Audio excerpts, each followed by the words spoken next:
In the far reaches of a lost forest, beneath the endless canopies of ancient trees, lived a girl named Elara.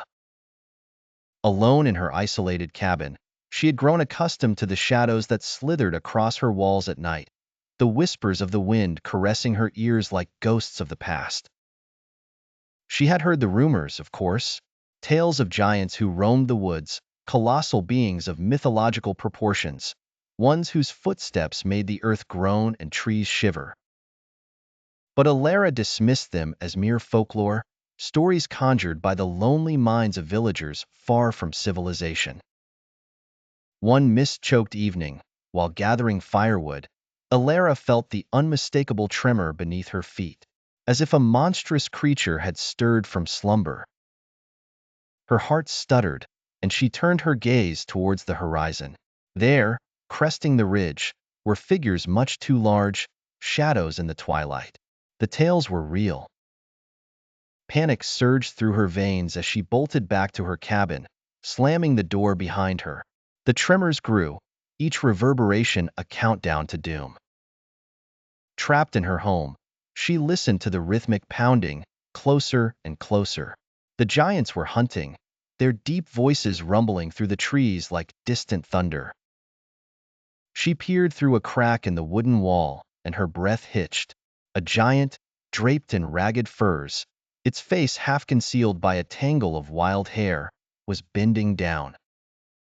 Eyes, glowing a sinister green, scanned the forest floor. Elara shrank back, knowing she had to hide. She scrabbled under the floorboards, her makeshift sanctuary from predators of the forest. The cabin shuddered. From beneath the planks, Elara watched as monstrous feet, each toe as large as her head, moved cautiously. The giants knew someone was near. She could sense their frustration.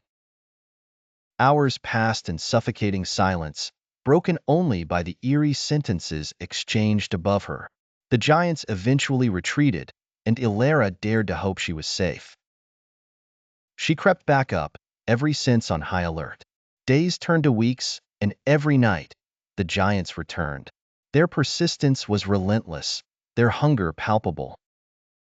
They weren't just hunting. They were toying with her, enjoying the scent of fear.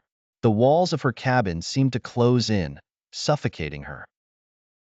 One night, desperation drove her to flee deeper into the forest, seeking a rumored cave that offered sanctuary from the giant's gaze. The cave was real, but so were the warnings. As she navigated its pitch-black corridors, the scent of decay hung thick. Strange symbols adorned the walls, relics of a time when giants ruled unchallenged.